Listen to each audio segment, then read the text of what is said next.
Hi friends, నేను మీ create చేయాలని. చాలా మంది రెగ్యులేటర్లో మనకు సౌండ్ వస్తుంది అంటుంటారు. అంటే రెగ్యులేటర్ బిగించిన తర్వాత సౌండ్ వస్తుంది లేదా గ్యాస్ పోయినట్టు అని చెప్తుంటారు. ఒకవేళ మీకు చెక్ చేసి చూపిస్తాను. ఇది గ్యాస్లో మనకు పోతుందా, ఏదైనా లీకేజ్ ఉందా, ఎలా చెక్ చేయాలో చూపిస్తాను. చూడండి, సిలిండర్ మన సీల్ వేసింది. ఇప్పుడు తీస్తున్నాను చూడండి. రెగ్యులేటర్ మనం పక్కన పెడదాం. ఇప్పుడు మనం ఏం చేస్తామంటే ఇది ఓపెన్ చేసుకోవడానికి మనకు కత్తిరికి ఏం అవసరం లేదండి. ఇక్కడ దారం ఉంటుంది కదా, ఈ దారాన్ని మనం పైకి లేపితే దీన్ని కట్ చేస్తుంది సీల్ని. ఇట్లా పైకి లేపండి. కొంచెం మీకు తెగుతుంది అనిపిస్తే గుడ్డ పట్టుకోండి, ఏదైనా ఇట్లా పైకి లాగండి. వచ్చేసింది. ఇక్కడ మన సైడ్లో కట్టగి ఉంటుంది ఇట్లా. ఇప్పుడు మనం దీని సైడ్కి ఇట్లా లాగేయచ్చు. అంతే, సీల్ చాలా ఈజీగా లేపేయచ్చు, తీసేయచ్చు. ఆ తర్వాత దీన్ని తీయాలంటే క్యాప్ని చూడండి, ఏ దారాన్ని మనం ఇట్లా లాగాల. ఇక్కడ లాక్ మనకు వెనక్కి వస్తుంది స్ప్రింగ్. ఇప్పుడు మనం పైకి లేపితే ఈజీగా వచ్చేస్తుంది క్యాప్. ఇప్పుడు చూడండి, మనం ఏం చేస్తామంటే రెగ్యులేటర్ తగిలిస్తాం. రెగ్యులేటర్ తగిలించిన తర్వాత కొంతమంది మనకు గ్యాస్ మనకు సౌండ్ వస్తుంటుంది అంటారు. అంటే గ్యాస్ ఏదో లీక్ అయినట్టు లేదా పుష్ అన్నట్టు ఏదో అన్నట్టు చెక్ చేద్దాం. ఇదండి రెగ్యులేటర్ ఫిటప్ చేస్తాను. ఇక్కడ కొంచెం కింద అదమండి, కిందికి ఇట్లా లాగండి. ఈ లాక్ సిస్టమ్ కరెక్ట్గా సెట్ అవ్వాలి. ఒకసారి పాత అయిపోతే సరిగ్గా పడదు. ఓకే, ఇప్పుడు మనం ఆన్ చేద్దాం. ఆన్ చేశాను. వాసన చూడండి, ఎటువంటి మనకు వాసన స్మెల్ ఏం రాలేదు. ఓకే, ఇప్పుడు పర్ఫెక్ట్గా ఉంది. ఇప్పుడు మనకి ఏమైందంటే ఇలా పైప్ కూడా మనకు సౌండ్ వస్తుందని చెప్తుంటారు చాలామంది. ఈ పైప్ కూడా సౌండ్ ఎందుకు వస్తుందో చెక్ చేసి చూపిస్తాను ఇప్పుడు నేను. ఇప్పుడు రెగ్యులేటర్ ఇక్కడ ఆన్ చేసినాను. పొయ్యి వెలిగిస్తాను. ఓకే, ఇప్పుడు పొయ్యి వెలిగిద్దాం మనం. గ్యాస్ అయితే మనం ఫుల్లో పెట్టాం.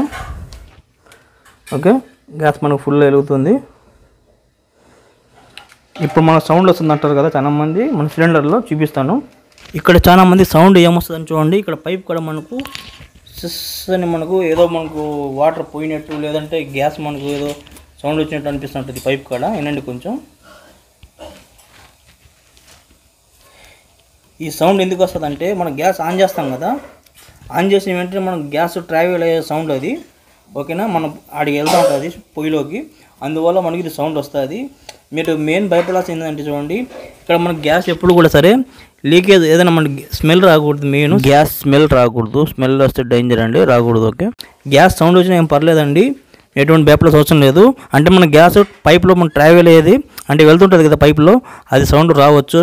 ఒకవేళ మీరు అది రాకూడదు అంటే ఎలా అంటే చూడండి, చూపిస్తుంది కూడా. ఒకవేళ మీకు అది పైప్ సౌండ్ వస్తుంది, అది రాకూడదు అంటే ఏం చేయాలంటే ఇక్కడ రెగ్యులేటర్ ఆఫ్ చేసి చూడండి ఒకసారి. ఇక్కడ మనం చూడండి, ఇప్పుడు ఆఫ్ చేస్తాను.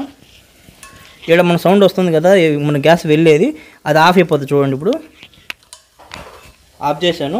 ఇక్కడ వెళ్ళే మన గ్యాస్ ఆఫ్ అయిపోతుంది. ఆఫ్ అయిన వెంటనే ఏమవుతుందంటే మనకు ఆడ పొయ్యి కూడా ఆఫ్ అయిపోతుంది. ఇంకోటి ఏంటంటే ఇక్కడ మన సౌండ్ కూడా ఆఫ్ అయిపోతుంది. ఇక్కడ పొయ్యి కూడా మనకు ఆఫ్ అయిపోయింది. ఓకేనా, ఆన్లోనే ఉంది పొయ్యి ఏమో. ఇప్పుడు మనం ఏం చేస్తామంటే ఇక్కడ గ్యాస్ సిలిండర్ మళ్ళీ ఆన్ చేద్దాం. ఆన్ చేసినప్పుడు చూడండి పుష్ అని సౌండ్ వస్తుంది. ఇక్కడ పైప్ కూడా మనకు పోయినట్టు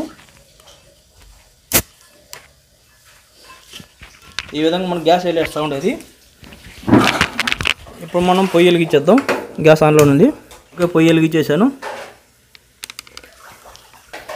ఓకే, ప్రాబ్లం అర్థమైందా? ఒకవేళ మీ రెగ్యులేటర్ ఏదైనా ప్రాబ్లం ఉంటే రెగ్యులేటర్లో చూడండి, మీరు ఇది రెగ్యులేటర్ ఆఫ్ చేసిన తర్వాత కూడా మీకు ఆడ పొయ్యి వెలుగుతూ ఉంది, ఇక్కడ మనకు గ్యాస్ వెళ్ళే సౌండ్ అనిపిస్తుంది అనుకోండి, రెగ్యులేటర్ ఫెయిల్ అయినట్టు. ఓకేనా, రెగ్యులేటర్ ఫెయిల్ అయిందంటే ఎలా కనుక్కోవాలని చూడండి. ఇప్పుడు ఇక్కడ ఆన్లో ఉంది కదా, ఇది ఆఫ్ చేసిన తర్వాత కూడా మనకు ఈ పైప్లో మనకు గ్యాస్ మనకు వెళ్ళేటట్టుగా సౌండ్ వస్తుంది. మనం పొయ్యి వెలిగిస్తే ఆడ గ్యాస్ స్టవ్ కూడా మనకు గ్యాస్ స్టవ్ పొయ్యి కూడా వెలుగుతూ ఉందనుకోండి, అలా అయితే మీకు రెగ్యులేటర్ పోయినట్టే. ఆఫ్ చేస్తే ఆఫ్ అయిపోవాలా, ఆన్ చేస్తే ఆన్ అవ్వాలా. ఇలా ఉంటే పర్ఫెక్ట్గా ఉన్నట్టు రెగ్యులేటరు. చాలామందికి భయం ఎక్కువ అయిపోయింది. గ్యాస్ సిలిండర్ కాడ కొంచెం సౌండ్ వచ్చినా ఏదైనా ప్రాబ్లం ఉన్నా అట్లా భయపడుతూ ఉంటారు. ఒకవేళ వాషర్ అయినా చూడండి, కింద నుంచి కూడా రావచ్చు. రెగ్యులేటర్ మనకు గ్యాస్ రెగ్యులేటర్ ఉంది కదా, కింద వాషర్ పోయి ఉండొచ్చు. వాషర్ ఎలా మార్చాలి కూడా వీడియో తీశాను, చాలా వీడియోస్. ఆ వాషర్ని ఈజీగా మీరే మార్చుకోవచ్చు. వాషర్ కూడా మీరు గ్యాస్ షాప్ కాడ లేదంటే మీకు సిలిండర్ తెస్తారు కదా వాళ్ళ దగ్గర ఉంటుంది. అది అలా 5 రూపాయలు ఇచ్చేస్తారు మీకు వాషర్ అది. లేదంటే గ్యాస్ వాళ్ళు అయితే ఫ్రీగానే ఇస్తారు. ఓకే, ఇది టోటల్గా మీకు డిఫరెంట్ చెప్పాను. ఓకేనా, రెగ్యులేటర్ కాడ మీకు సౌండ్ ఏదైనా వచ్చినా కూడా మీరు ఈ విధంగా కనుక్కోవచ్చు. స్మెల్ రాకూడదు మెయిన్, ఇక్కడైనా సరే ఎక్కడైనా సరే స్మెల్ రాకూడదు. స్మెల్ చెక్ చేసుకోండి, స్మెల్ వస్తే డేంజర్ అనుకోండి. ఇక్కడ కొంతమందికి గ్యాస్ స్టవ్ కాడ కొంచెం సౌండ్ వస్తుందని కొంతమంది ప్రాబ్లం చెప్తుంటారు. ఆ ప్రాబ్లం ఏంటంటే చూడండి, కొంతమంది చూడండి, ఇప్పుడు మనం గ్యాస్ వెలిగిస్తాం చూడండి, ఇక్కడ మనకు వెలిగించిన తర్వాత ఇక్కడ మనకు ఒకసారి మనకి హెయిర్ లాగా సౌండ్ వస్తుంది, గడగడగడని సౌండ్ వస్తుంది. ఒకసారి వస్తే ఒకసారి రాదు. ఇప్పుడు వెలిగిస్తాను. ఇప్పుడు నార్మల్గా వెలుగుతుంది కదా, ఒక్కోసారి సౌండ్ ఏమవుతుందంటే గడగడ సౌండ్ ఇచ్చింది అనుకోండి, ఆ సౌండ్ దేనికి వస్తుందంటే ఇక్కడ మనం బర్నర్ సెట్ ఉంది కదా, ఈ బర్నర్ సెట్ వచ్చి మనకు సరిగా మనకు కూర్చొని ఉండదు, లేదంటే హెయిర్ పోతూ ఉంటుంది, లేదంటే ఇది అరిగిపోయి ఉంటుంది. అందువల్ల మనకు దీని లోపల మన హెయిర్ పోవడం వల్ల కొంచెం గడగడ సౌండ్ వస్తూ ఉంటుంది. ఇదేం కాదండి, నార్మలే. ఓకేనా, అది అప్పుడప్పుడు వచ్చి పోతూ ఉంటుంది. చూసి మీరు కొంచెం లైటర్ దగ్గర పెట్టైనా దూరం పెట్టైనా వెలిగించుకోండి, సరిపోద్ది. కొంతమందికి ప్రాబ్లం ఏమొస్తుందంటే ఇక్కడ బర్నర్ సైడ్ మంట వస్తుంటుంది, లేదంటే ఇక్కడ మనకు ఈ లోపల మనకు గ్యాస్ లీకేజ్ వచ్చినట్టు సౌండ్ మనకు స్మెల్ వస్తుందంటే చెప్తుంటారు. ఒకవేళ గ్యాస్ లీకేజ్ మీకు లోపల సైడ్ వస్తే, లోపల ఏదైనా ప్రాబ్లం ఉంటే మీరు మీరు గ్యాస్ స్టవ్ షాప్ కాడ చూపించి రిపేర్ చేయించుకోండి, ఎందుకన్నా మంచిది. ఓకేనా, ఇక్కడ రాకూడదు లోపల, ఇక్కడ వస్తే మీరు ఏదైనా సెట్ కాకపోతే చూసుకోవచ్చు. కొంతమంది మనం ఆన్ చేస్తాం ఆఫ్ చేస్తాం కదా, ఈ నాబ్ ఉంటుంది కదా, ఈ తిప్పే ప్లగ్, ఇక్కడ మనకు గ్యాస్ లీకేజ్ వస్తుందని కొంతమంది అంటుంటారు. ఇక్కడ మనకు స్మెల్ వస్తుంది, మళ్ళీ మంట కూడా వస్తుంటుంది అని చెప్తుంటారు. ఇక్కడ రాకూడదు, నార్మల్గా ఇది వస్తే. ఓకేనా, దీన్ని రిపేర్ చేయవచ్చు. ఎలా చేయాలి, క్లీనింగ్ చేయాలి, ఒక వీడియో కూడా చేస్తాను, ఆ వీడియో చూపిస్తాను, అది చూడండి. ఒకవేళ అయితే అది చేయండి. ఒకవేళ అలా కాకపోతే ఈ సెట్ ఉంటుంది లోపల, మనకు దీని లోపల సెట్ మార్చుకోవాలా, మీకు అది చూపిస్తాను. అది సెట్ ఎలా ఉంటుందో చూడండి. అలా ఆ సెట్ తెచ్చి మీరు మార్చుకోవచ్చు. గ్యాస్ స్టవ్ షాప్లో దొరుకుతుంది, మీకు 100 రూపాయలు వచ్చేస్తుంది, అది 100-150లో. ఇక్కడ మనకు కొన్నిసార్లు ఏమవుతుందంటే, ఇప్పుడు మనం స్టవ్ వెలిగిస్తాం కదా, వెలిగించిన తర్వాత ఏమవుతుందంటే ఇక్కడ మనకు గ్యాస్ ట్రావెల్ అవుతుంటుంది, ఇక్కడ సౌండ్ వస్తుంది మనకు బుస్ అని. ఇప్పుడు వెలిగించాను, ఇక్కడ వెలుగుతూ ఉన్నప్పుడు ఏమవుతుందంటే కొన్నిసార్లు మనకు సౌండ్ వస్తుంటుంది. అంటే మనకు ఇక్కడ పైప్లో నుంచి మనకు చూడండి, ఇక్కడ పైప్లో నుంచి మనకు గ్యాస్ ఇట్లా వెళ్తుంది, చక్కగా వెళ్ళి ఇట్లా వస్తుంటుంది కదా, అది అని సౌండ్ వస్తుంటుంది. అది మనం ఏమనుకుంటాం, గ్యాస్ లీకేజ్ అనుకుంటాం. లేదండి, కొన్నిసార్లు మనకు నిశ్శబ్దంగా ఉంటుంది రూమ్ మొత్తం, మనకు సౌండ్ ఏమి ఉండదు. అలాంటప్పుడు మనకు ఆ సౌండ్ వినిపిస్తుంది. అంటే కొంచెం సౌండ్ వచ్చినా మనకు వినిపిస్తుంటుంది లైట్గా మనకు. అదేం కాదు, ఒకవేళ మీరు ఇది ఆఫ్ చేసిన తర్వాత సౌండ్ ఆఫ్ అయిపోవాలా. ఓకే, ఆఫ్ అయిపోతే ఎటువంటి ప్రాబ్లం లేదు, ఇది ఆన్ చేసినప్పుడే రావాలా. ఇది ఆఫ్ చేసినా వస్తుంది అంటే స్మెల్ వచ్చిందో చెక్ చేసుకోండి. ఎక్కడైనా స్మెల్ వస్తే డేంజరు, స్మెల్ రాకపోతే ఎటువంటి ప్రాబ్లం లేదండి.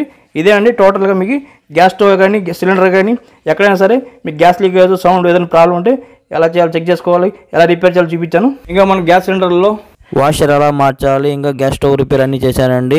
ప్లేలిస్ట్ కూడా ఉంది, మీకు అన్ని రిపేర్లు సంబంధించింది చూడండి, కావాలంటే ఛానల్లో చెక్ చేసుకోండి. డిస్క్రిప్షన్ కూడా ఇచ్చేస్తాను. ఒరిజినల్ కంపెనీ రెగ్యులేటర్, ఇంకోటి ఒరిజినల్ పైప్ అండి కంపెనీ ఇది. ఇవన్నీ డిస్క్రిప్షన్ లింక్స్ ఇస్తాను, కొన్ని ప్రోడక్ట్స్ లింక్స్ కూడా ఇస్తాను, అక్కడ నుంచి క్లిక్ చేసి పర్చేస్ చేసుకోండి. ఫ్రెండ్స్, ఈ మధ్య గ్యాస్ సిలిండర్ పేలుతుంటాయి చూసారు కదా మీ చాలా వీడియోస్లో కానీ. ఓకే, గ్యాస్ సిలిండర్ ఎందుకు పేలుతాయంటే చూడండి, గ్యాస్ సిలిండర్ కూడా ఎక్స్పైరీ డేట్ ఉంటుందండి, అది మీరు చెక్ చేసుకోండి. గ్యాస్ సిలిండర్ మీరు ఎప్పుడు కూడా చూడండి ఓపెన్ సైడ్ పెట్టాలా, మీరు గాలి తగిలే చోట పెట్టాలా, ఎందుకంటే గ్యాస్ సిలిండర్ హీట్ ఎక్కకూడదు ఫస్ట్ ఒకటి. ఇంకొకటి ఎక్స్పైరీ డేట్ ఉంటుంది, అది కూడా చెక్ చేసుకోండి. మీకు గ్యాస్ సిలిండర్ ఇస్తారు కదా, ఈ గ్యాస్ సిలిండర్ మీద ఎక్స్పైరీ డేట్ నేను చూపిస్తాను చూడండి. ఇక్కడ మనం చూడండి C26 అని ఉంది కదా, అంటే 26వ సంవత్సరం. అంటే ఇప్పుడు మనకి 2025 కదా, 26 వరకు ఉంది, ఇంకా 1 ఇయర్ ఉంది మనకు టైం. ఇది ఎటువంటి ప్రాబ్లం లేదు. ఈ విధంగా మీరు చెక్ చేసుకోండి, రకరకాలు ఉంటుంది. ఇక్కడ C ఉంది, A ఉంటుంది, B ఉంటుంది, ఏ విధంగా ఉండొచ్చు మీకు ఇచ్చే గ్యాస్ బట్టి. ఓకేనా, ఇంకొకటి ఏంటంటే గ్యాస్ సిలిండర్ ఎప్పుడు మీరు వాడేటప్పుడు సేఫ్టీగా మీరు ఏం చేయాలంటే గ్యాస్ పైప్ వాడతారు కదా, ఆ పైప్ మీరు కంపల్సరీ చూడండి ఇటువంటి పైపే వాడండి.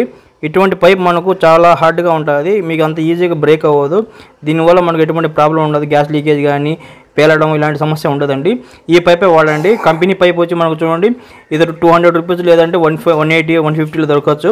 ఓకేనా, మీరు గ్యాస్ షాప్లో దొరుకుతుంది, లేదంటే లోకల్ షాప్లో ఎక్కడైనా సరే కంపెనీ పైప్ ఏదైనా తీసుకోండి, ఆన్లైన్లో కూడా దొరుకుతాయండి.